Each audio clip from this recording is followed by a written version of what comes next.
नमस्कार, PTC news देख रहे सभी दर्शकों का स्वागत। मैं हूं आपके साथ अतुल वर्मा, लेकर हाजिर हूं प्रदेश की तमाम खबरों का हाल। बुलेटिन की शुरुआत करेंगे, लेकिन सबसे पहले एक नज़र हेडलाइंस पर। कुरुक्षेत्र के शाहबाद अंबाला जीटी रोड पर दर्दनाक सड़क हादसा, कार में जिंदा जलने से 3 लोगों की मौत, शॉर्ट सर्किट बताया जा रहा आग लगने का कारण। अपनी मांगों को लेकर फिर हुंकार भरेंगे किसान, कल कुरुक्षेत्र में संयुक्त किसान मोर्चा की महापंचायत, सुरेश कोत ने सरकार को दी चेतावनी।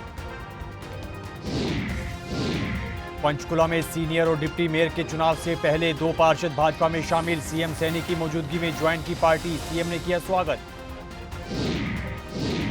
बजरंग दास गर्ग का बयान, कहा व्यापार और उद्योगों को बढ़ावा देने के लिए ज्यादा सुविधाएं दे सरकार, अनाप शनाप जीएसटी टैक्स बंद करे केंद्र सरकार। और मुख्यमंत्री नायब सैनी की धन्यवाद रैली को लेकर रोहतक में भाजपा प्रदेश कार्यालय में हुई अहम मीटिंग, मंत्री किशन बेदी समेत अन्य भाजपा नेता रहे मौजूद।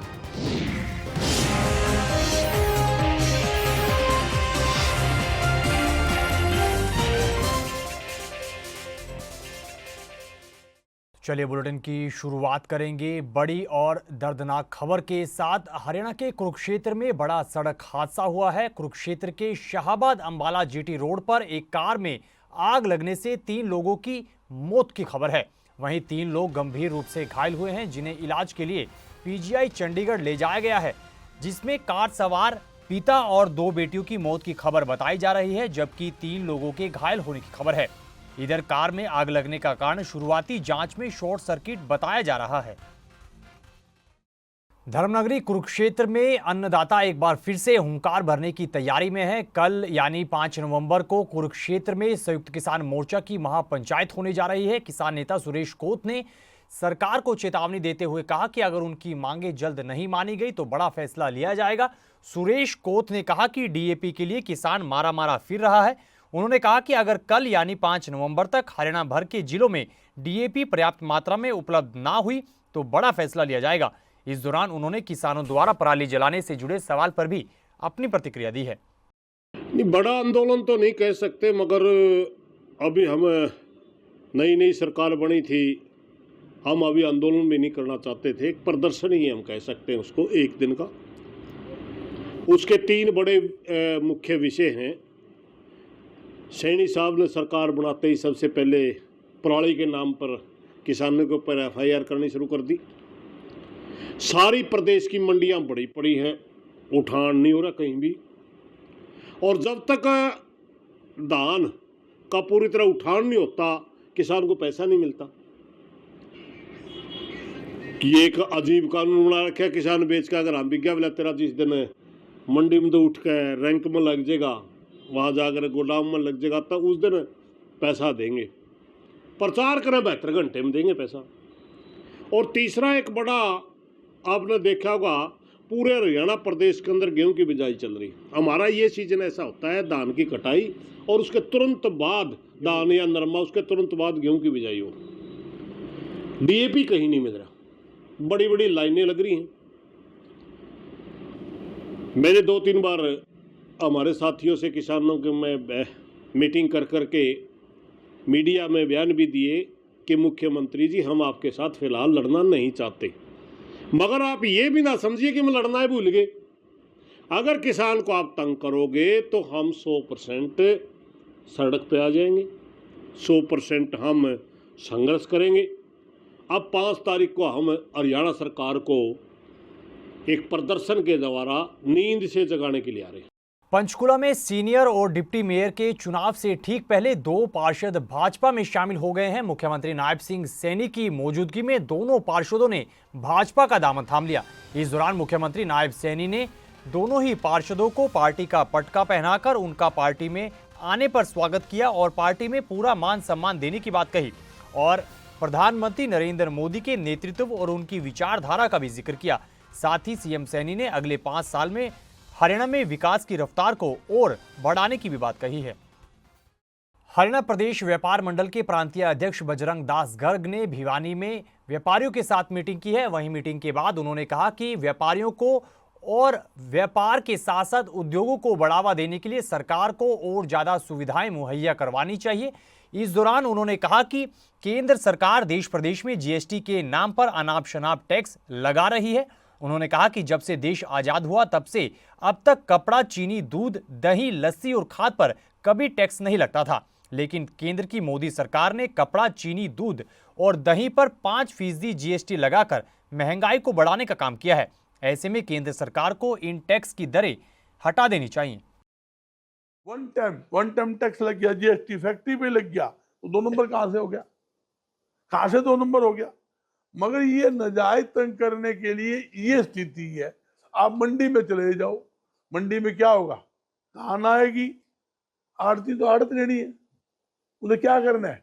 किसान की धान आई, सरकारी बोली करवा दी, और वो बोली करवा के माल सफाई करवाना, फिर बोरी में डलवाना, फिर सिलाई करवाना, फिर उसका उठान करवाना, उठान के एफसीआई गोदाम में लगाना, और उसके बाद कहीं 6 महीने में मानव दलाली मिलेगी। ये तो हमारी स्थिति है। जो हम इस जोगे रह गए, तो सरकार को ये जरूरी है कि रोजगार देने के लिए व्यापार को बढ़ाए, उद्योग को बढ़ाए। जो अनाज, कृषि उपज, जितने भी अनाज है, जितने भी मिले हैं, राइस मिल बनाना है, जिस तरह मान लो नरमा की कपास मिल है या सरसों की आयल मिलें हैं, इनको छूट दे, रियायत दे, ताकि लोग ज़्यादा यहाँ उद्योग को स्थापित करें और उसके माध्यम से लोगों को रोजगार मिले और हरियाणा हमारा तरक्की करे। ये जरूरी है। वहीं रोहतक में भाजपा प्रदेश कार्यालय में डीएसी भाजपा की अहम मीटिंग हुई है। मीटिंग की अध्यक्षता मंत्री किशन बेदी ने की है। इस दौरान पूर्व मंत्री अनूप धानक, विधायक कपूर सिंह और डीएसी समाज से भाजपा नेता मौजूद रहे। वहीं मंत्री किशन बेदी ने बताया कि पहली कैबिनेट बैठक में अनुसूचित जाति वर्ग में कोटे में कोटा लागू करने के बाद सीएम नायब सैनी का आभार व्यक्त करने के लिए 24 नवंबर को धन्यवाद रैली आयोजित होने जा रही है, जिसको लेकर मीटिंग में चर्चा हुई है और इस दौरान उन्होंने कांग्रेस पर भी जमकर तंज कसा है। करने का एक ही विषय था कि पिछले दिनों पहली कलम से हमारे माननीय मुख्यमंत्री जी ने पहली ही कैबिनेट में उस शोषित, पीड़ित, वंचित समाज को एक बहुत बड़ी सौगात देने का काम किया, और जो हमारे वर्षों से इस समाज को जो एक पीड़ा थी, बड़ा लंबे समय से हमारे लोग संघर्षरत थे, उसका पड़ाव 2020 में जब हमने शिक्षा में वर्गीकरण किया था, परंतु उसके बाद रोजगार का हमारा बहुत बड़ा विषय था। माननीय मुख्यमंत्री जी ने उस समय भी कैबिनेट के अंदर ये बात लेकर आए थे, परंतु अचानक कोड ऑफ कंडक्ट लगने से वो विषय बीच में रह गया था। परंतु चुनाव के दौरान माननीय मुख्यमंत्री जी ने तय किया था कि यदि तीसरी बार हमारी हरियाणा प्रदेश में सरकार बनी, तो पहली ही कैबिनेट में और पहली ही कलम से हम इस विषय को इम्प्लीमेंट करने का काम करेंगे। और जब हमारी 18 तारीख को पहली कैबिनेट की मीटिंग हुई, 18 या 19 को 18 को पहली कैबिनेट की मीटिंग हुई, तो पहली ही कैबिनेट के अंदर माननीय मुख्यमंत्री जी ने उस एक सूत्रीय एजेंडे के ऊपर मोहर लगाकर वर्षों की इस पीड़ित समाज की मांग को पूरा करने का काम किया। अगली खबर बहादुरगढ़ से है। बहादुरगढ़ के छोटू राम नगर में एक बड़ा हादसा हुआ है। यहां पर दंपति की जिंदा जलने से मौत हो गई। वहीं 3 बच्चों की हालत गंभीर बताई जा रही है, जिन्हें इलाज के लिए अस्पताल में भर्ती करवाया गया है। घटना में दंपति के पिता भी घायल हुए हैं। इधर घटना की सूचना तुरंत पुलिस को दी गई, जिसके बाद घटनास्थल पर पहुंची पुलिस इस पूरे मामले की जांच कर रही है। पुलिस के मुताबिक ये घटना एक हादसा या फिर कोई साजिश है, इसकी जांच की जा रही है। और जब ये घटना 1:45 बजे लमसम ऐसे हुआ था, पर जब हम सो रहे थे, अपनी नींद में थे, तब एक साउंड आया, आवाज़ आया। तो मैंने जब उठा तो उठकर जैसे ही मैं छज्जे पे आकर देखा, तो नीचे देखा कि वहाँ पे ना आग का लपट्टा निकल रहा है और धुआं सा निकल रहा है। तो हमने क्या किया कि हमने ना अपनी छत से ना लटक कर कूद गया। कूदने के बाद जब हमने गेट खोला, गेट खोलने के बाद इतना धुआं था कि वहाँ पे 1 मिनट रहना बर्दाश्त नहीं हो रहा था। उसके बीच में हमने सारे 2 लोग मिलकर 3 लोग मिलकर पानी डाला। पानी डालने के बाद कोई धुआं कम हुआ। उसके बाद हमने ना जो जिसको आग लगा था, उसका नाम सिंटू था, उसने ना जैसे उसको निकाला तो उसको सांस तो चल रही थी, पर उसको तुरंत फटाफट हमने हॉस्पिटल भेजा। उसके बाद जो उनकी वाइफ थी निशा, वो यहीं पे डेथ हो गई थी। और उनको 3 बच्चे था, उनकी 3 बच्चे था, उन्होंने दम घुटने की वजह से सारे को बेहोशी का हालत था। जब उसको हॉस्पिटल ले गया तो हॉस्पिटल में आईसीयू में भर्ती है और उसका एक का हालत बहुत गंभीर है।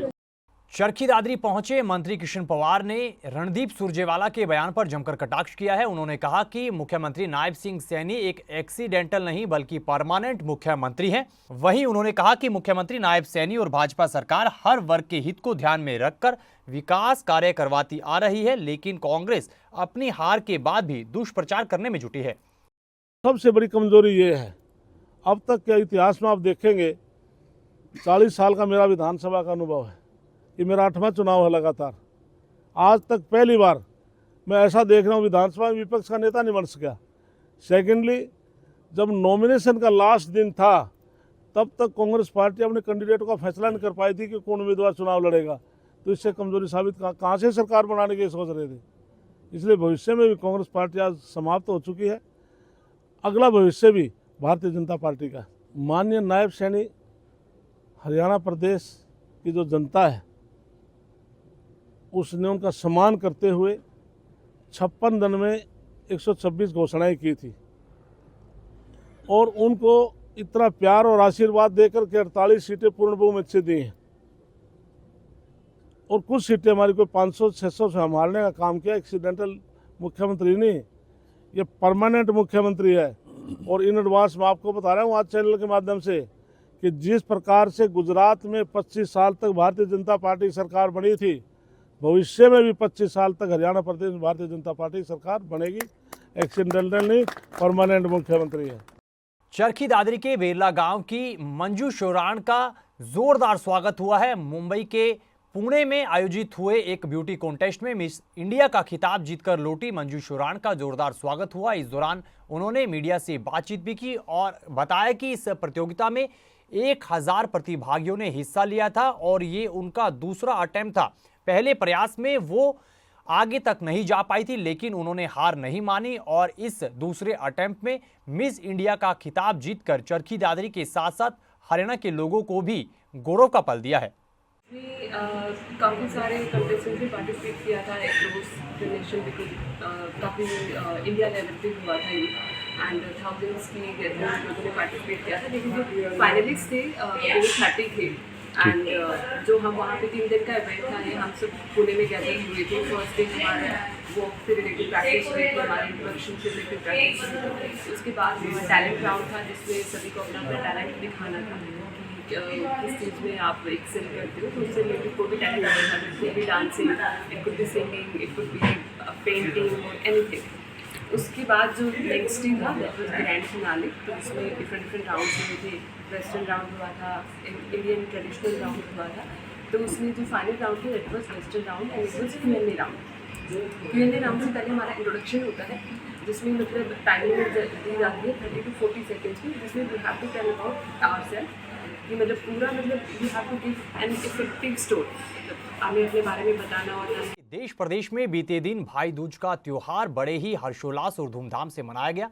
कुरुक्षेत्र की तस्वीरें आपको दिखा रहे हैं, जहां पर बहनों ने भाइयों के माथे पर तिलक लगाकर उनकी लंबी उम्र की कामना की है। वहीं हिंदू धर्म में भाई दूज के पर्व का विशेष महत्व माना जाता है और माना यह भी जाता है कि इस दिन विधि विधान से पूजा करने से भाई बहन के ऊपर से बुरा वक्त टल जाता है और मान्यता ये भी है कि इस दिन यमराज भी अपनी बहन यमुना के घर जाते हैं और सत्य, संतुलन, धर्म, अनुशासन और न्याय का आशीर्वाद लेते हैं। ये त्योहार भाई बहन का होता है।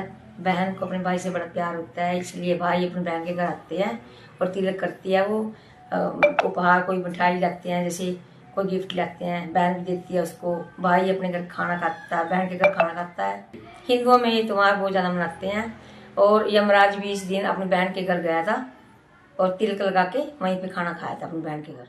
तो इन तस्वीरों के साथ फिलहाल इस बुलेटिन में इतना ही, लेकिन पीटीसी न्यूज़ पर खबरों का सिलसिला बदस्तूर जारी है। आप बने रहिए पीटीसी न्यूज़ के साथ। फिलहाल के लिए दीजिए इजाज़त। नमस्कार।